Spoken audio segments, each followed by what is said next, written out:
Yang saya lihat di sini nanti bakal, ada tabrakan beruntun ya gitu, ada tabrakan beruntun yang saya lihat di sini di jalan tol.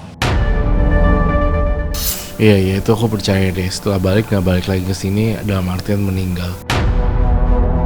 Tapi ada beberapa tempat yang harus diwaspadai juga. Saya mendengar Cipularang aja merinding. Kalian yang lewat Cipularang sangat berhati-hati sekali, apalagi kalau misalnya Cipularang ketemu persimpangan, coba untuk nyalain klakson supaya menghormati para penunggu di daerah Cipularang itu. Untuk tolak balanya, saya ambil satu genteng atau gelas ya, saya pecahkan. Jadi saya pecahkan dulu itu genteng atau gelas tersebut.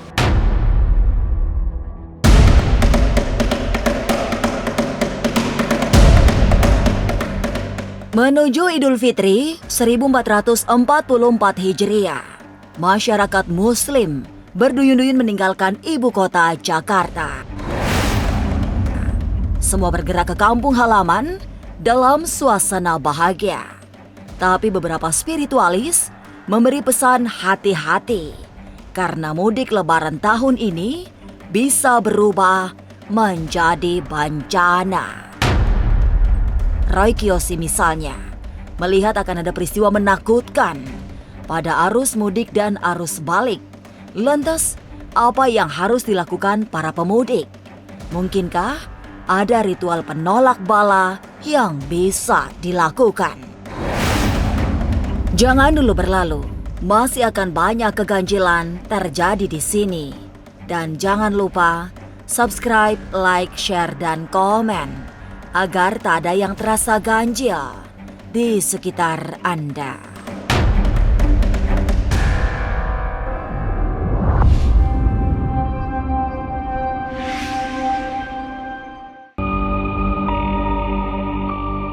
Hajatan mudik lebaran memang memberi kegembiraan karena selain bisa merayakan Idul Fitri di kampung halaman, inilah tradisi yang hanya terjadi setahun sekali. Apalagi sudah 2 tahunan para perantau tidak bisa mudik akibat pandemi COVID-19. Itu yang membuat Roy Kiyoshi berpesan untuk meningkatkan kewaspadaan hingga level tertinggi. Sebab ia melihat arus mudik dan arus balik nanti akan ada peristiwa besar yang menakutkan. Kita harus, kalau mudik ini yang khususnya tahun ini ya, saya takut banget ada kecelakaan besar gitu. Itu yang aku rasain sih. Aku ngelihat di mata batin aku ketika ada orang mudik tiba-tiba kegencet truk kayak gitu sih. Itu yang aku rasain. Bisa terjadi hal-hal yang menakutkan seperti itu.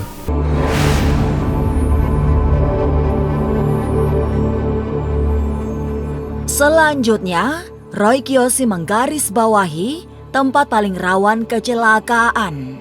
Tempat itu adalah tol Cipularang yang sudah sejak lama dikenal mistis. Pesan Roy Kiyoshi pada para pemudik yang melintasi Cipularang untuk tidak jumawa.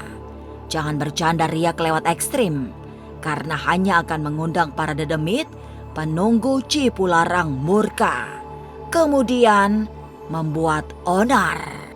Aku berharap kalian yang lewat Cipularang sangat berhati-hati sekali, apalagi kalau misalnya Cipularang ketemu persimpangan, coba untuk nyalain klakson supaya menghormati para penunggu di daerah Cipularang itu.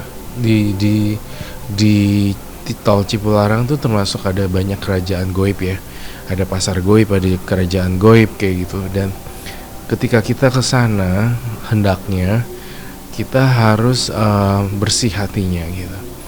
Jadi ketika kita lagi naik mobil menuju tol Cipularang, kalau bisa jangan terlalu ekstrim bercandanya dan segala macam. Biasanya para jin-jin gentayangan yang nggak jelas juntrungnya setelah meninggal kemana, dan kebetulan masih ada di Cipularang, ya mereka langsung nunjukin penampakan gitu, kayak iseng dan ngajak kita orang untuk mati bersama supaya banyak temennya gitu.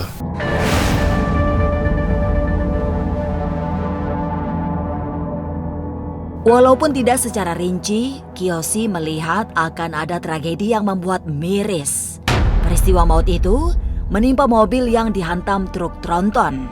Sementara itu, di tempat lain akan ada bus yang mengalami kecelakaan dahsyat hingga pengemudinya meninggal secara tragis. Yang dilihat dari vision aku tuh kayak dari truk tronton nabrak mobil biasa gitu. Kayak truk-trukan, kayak bus juga aku ngelihatnya di sini. Bus juga jadi masalah, aku ngelihat supirnya palanya putus, usus-ususnya kayak gitu terburai. Itu yang aku rasain sih. Pesawat saya masih ngelihat ya beberapa maskapai, tapi tidak sebanyak zaman-zaman dulu. Kalau zaman dulu banyak kejadian pesawat jatuh. Tapi sekarang ini hanya turbulence gitu. Cuma ya aku memang sih ngelihat pesawat jatuh, tapi bukan berarti di Indonesia gitu. Jadi gambaran vision aku secara luas gitu. Mungkin juga di luar negeri kecelakaan kecil ada tuh saya lihatnya. Jadi mereka harus doa dulu sebelum naik kapal, sebelum jalan gitu.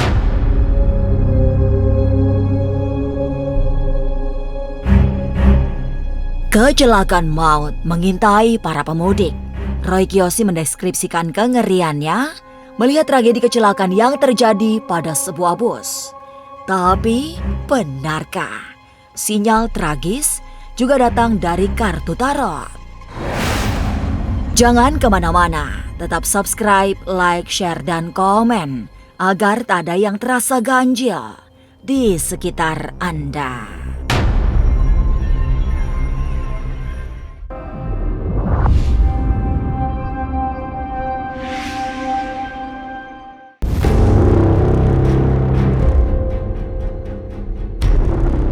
Pesan ketidakhati-hatian tidak hanya disampaikan oleh Roy Kiyoshi. Dede, yang seorang penausir tarot, juga melihat tanda-tanda bahaya dalam arus mudik Lebaran tahun ini. Jalanan yang menjadi sangat padat dikhawatirkan justru membawa pemudik pada jebakan maut makhluk-makhluk halus. Yang sangat diwanti-wanti Dede adalah jalan tol. Semua harus berhati-hati saat melintasi jalan, sebab semua jalan tol di Pulau Jawa dikelilingi anasir gaib.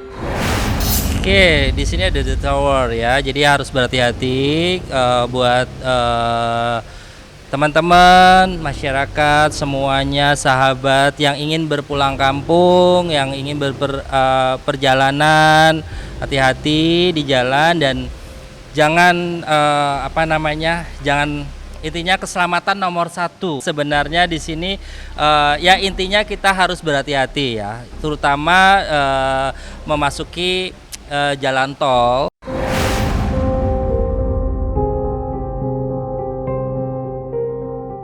Sinyal kartu tarot yang dibaca Dede menunjukkan akan ada kerawanan yang tinggi. Kemudian di sebuah titik di jalan tol bakal ada kecelakaan beruntun yang mengerikan. Dede tidak berani menyebutkan detail tempatnya, tapi ia mengaku merinding karena mata batinnya melihat kengerian akibat kecelakaan maut itu. Yang saya lihat di sini nanti bakal ada tabrakan beruntun ya, gitu. Ada tabrakan beruntun yang saya lihat di sini di jalan tol. Aduh, itu korbannya banyak, pokoknya histeris banget ya. Ada yang kejepit, ada yang kena kaca, ada yang histeris ya, menahan kesakitan gitu. Jadi aduh benar-benar merinding saya lihatnya.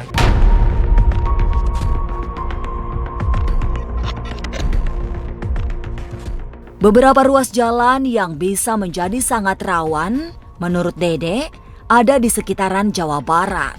Jika jalan tol pusat mistik yang membahayakan pemudik adalah Cipularang. Sementara itu, setelah melewati Cipularang, hati-hati di jalur Nagrek yang sejak lampau dikenal berbahaya.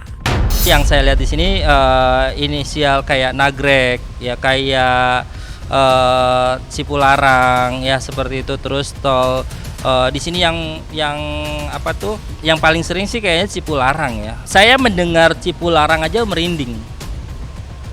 Merinding, ini langsung merinding sekali. Saya langsung naik karena saya melihat di sana itu ada sosok jin, ya sosok jin yang berkepala.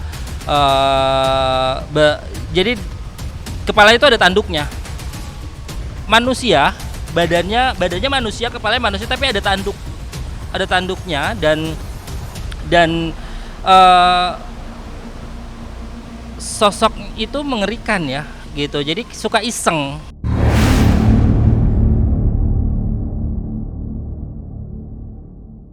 Lantas selain berdoa, apa yang harus dilakukan agar selamat dalam perjalanan?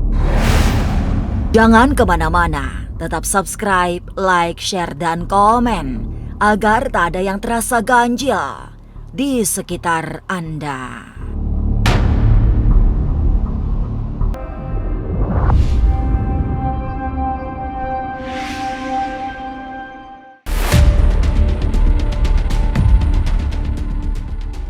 Suasana mudik tahun ini yang dipastikan lebih riuh rendah bisa membawa dampak kurang baik. Jalanan akan sangat ramai, terutama di puncak arus mudik. Jalan-jalan tol menuju arah timur dari Jakarta bisa berubah berbahaya jika tidak diwaspadai. Juga jalanan alternatif yang selama ini tak banyak dilalui akan menjadi lebih ramai. Volume kendaraan, jumlah orang-orang yang datang juga akan melebihi volume tahun-tahun sebelumnya. Ada beberapa tempat yang harus diwaspadai juga. Untuk seputaran Cipali, kemungkinan besar pemudik itu akan terbagi jadi dua. Satu jalur tol, satu dan non-tol. Untuk jalur non-tol ada beberapa ruas di sekitar Indramayu, mungkin perlu diperhatikan bahwa pertama penerangan agak kurang. Yang kedua, banyak sekali bangunan-bangunan yang sudah lama nggak berpenghuni di sana. Jadi kalau untuk berhenti, untuk beristirahat atau apapun, perhatikan lingkungan. Karena bahaya itu nggak datang cuma dari manusia juga, tapi juga dari makhluk-makhluk yang tak kasat mata kan.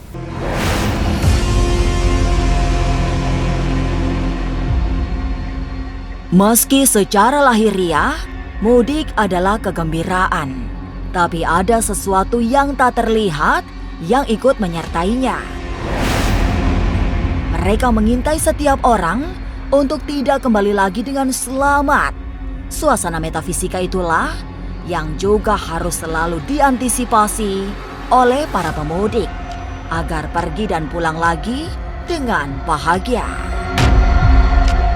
Iya itu aku percaya deh, setelah balik nggak balik lagi ke sini dalam artian meninggal. Apalagi dikait-kaitin sekarang ini lagi banyak gempa ya. Mungkin juga itu bencana alam yang menseleksi alam orang-orang jadi tidak balik lagi ke kota Jakarta.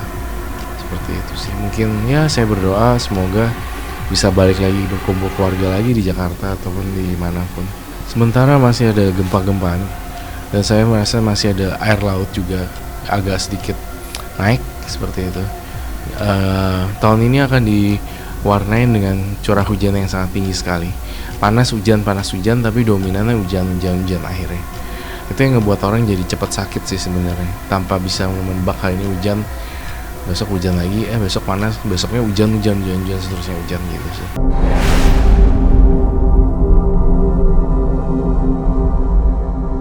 Kepada para pemudik yang perlu dilakukan, selain menyiapkan semua yang berurusan dengan kendaraan, adalah mental. Berdoa juga menjadi sesuatu yang niscaya sebelum melakukan perjalanan. Kemudian, yang juga semestinya diperbuat adalah melakukan ritual-ritual tertentu, semacam penolak bala. Ini sesuai dengan kepercayaan dan keyakinan sendiri-sendiri. Kalau saya membawa kendaraan, sebelum saya berangkat, saya untuk menghindari terjadinya apa-apa ya kembali lagi, tapi semua kehendak Tuhan ya. Untuk tolak balanya, saya ambil satu genteng atau gelas ya, saya pecahkan. Jadi saya pecahkan dulu itu genteng atau gelas tersebut gitu. Jadi nggak mecah-mecah genteng, mecahin perkara atau kesialan yang ada saat ini. Saya pecahin prak seperti itu atas kehendak, atas izin Tuhan.